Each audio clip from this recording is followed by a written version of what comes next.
السلام عليكم ورحمة الله وبركاته.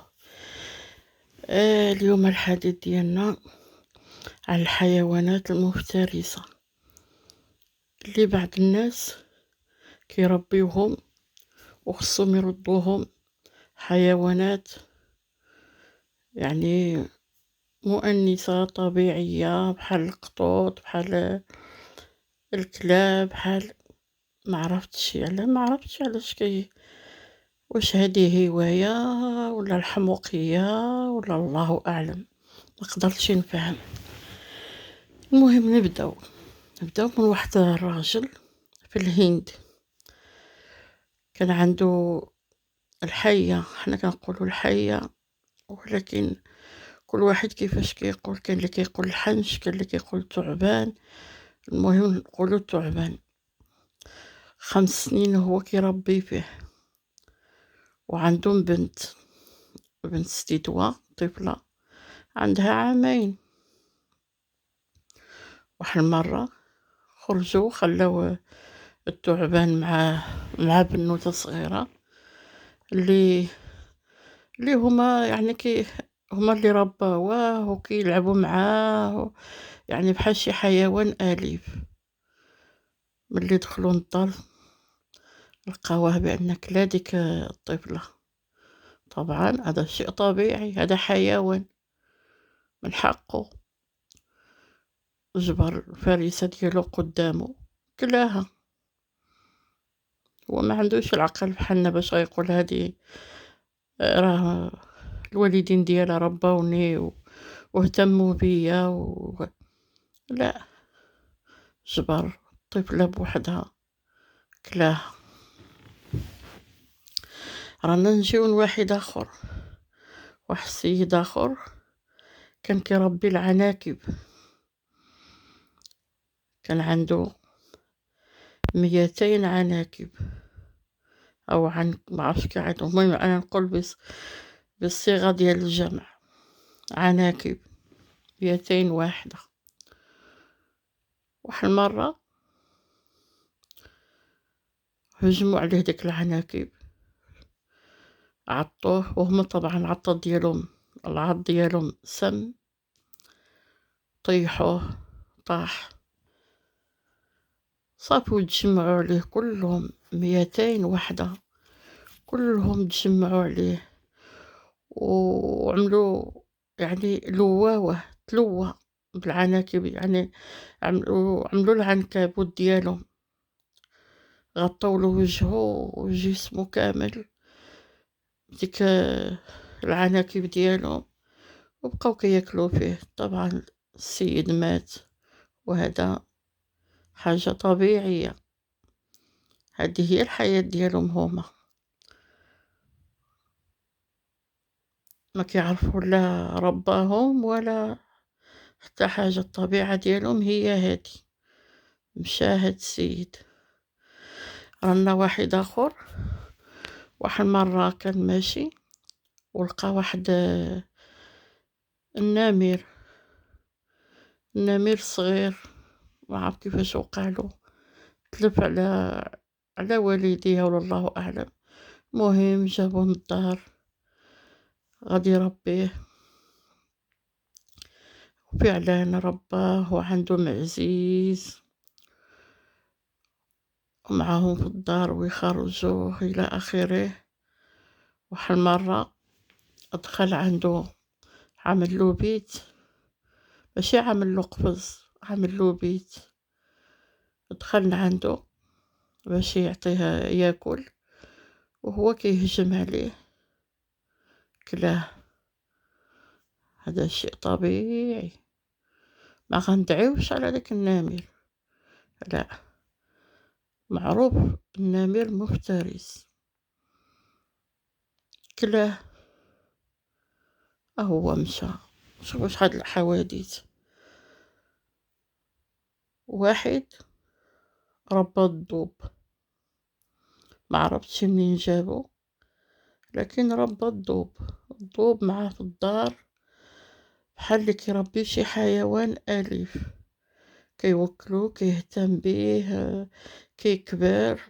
وملي كبر ديك الضوب ولا قد ديك السيد في الطول، يعني كبر.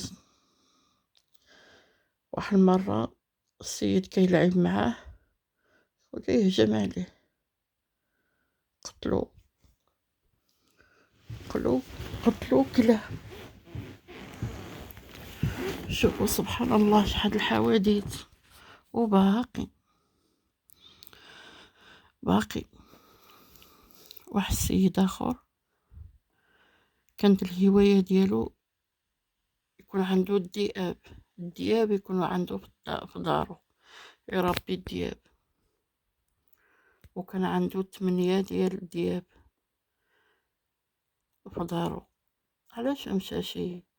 كاين بزاف ديال الانواع ديال الكلاب، مثلا هايسكي، وكاين انواعات اخرين. علاش ما رباش هذا النوع؟ علاش مشى الدياب؟ وهادو كيبقاو الدياب يعني كيبغيو يتباهاو، راه حنا مربي الحيوانات المفترسة عندنا في الدار، أو الله أعلم. المهم 8 ديال الذئاب اللي عنده في دارو، رباهم وكبرهم وكبروا كبار. واحد المرة يمكن ما عطاهمش ياكلوا ولا الله أعلم، هجموا عليه ب8. كان عامل لهم بيت في الخلفية ديال الدار. واحد النهار مشى عندهم وفتح عليهم، ما عرفتش واش ينظف ليهم ولا يوكلهم الله اعلم. المهم هجموا عليه ب8 كلاوه، ما كفاهمش. ما غندعيوش في الدياب، هذا شيء طبيعي عادي، هذيك هي حياته. اللي جبروه قدامه غادي ياكلوه. عرنا واحد السيد عاود اخر كان مربي الكلاب، الله اعلم شحال الكلاب، ما عرفتش شحال، واش 4 ولا كتار، ما عرفتش. واحد الصباح ما جا الخدامة باش تنظف، ما كاينش مول الدار. مشات عندو نبيت نعاس، تشوفوا واش ناعس، كتجبرو تقريبا مسالي هو في الكامة، وديك الكلاب دايرين بيه. ما نقدرش نقول اش كانوا كيعملوه، لان ما نقدرش نطقها، كارثة.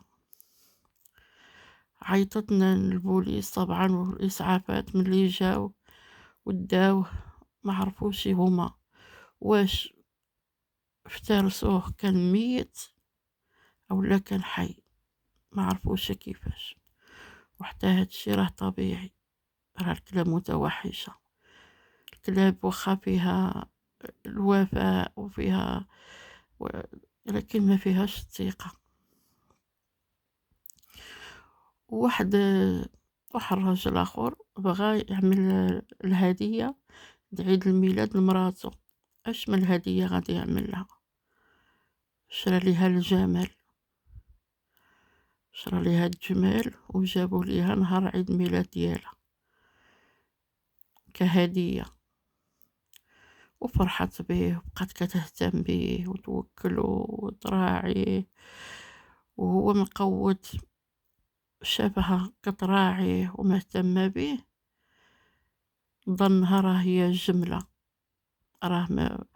راه جملة ماشي بشر. واحد النهار دخلتنا عنده وجاب باش تخرجوا، لا ما عرفتش غتعمل، وهو كيهجم عليها كيطيحها وكيطلع فوق منها. ملي جاو باش ينقذوها كانت ماتت. ودابا هذا الراجل علاش غادي يجيب ليها الجمال؟ ما كاينش الذهب، ما كاينش، يجيب لها شي حاجه اخرى. علاش غيجيب لها الجمل؟ اولا كان عاملها لها بالعاني باش يتخلص منها. هذه قلتها من عندي. وهذم كلهم ماشي عرب، اللي من أمريكا واللي من الهند واللي كل واحد منهم ماشي عرب. ما عرفتش واش العرب عندهم هاد الهواية. في الحقيقة هنا عندي واحد بنتي حتى هي هيدا كتقول لك هي عندها الهواية ديال تربية الحيوانات المفترسة. يعوذ بالله. إيوا هنا كتكمل الحديث ديالي على الحيوانات المتوحشة. والسلام عليكم.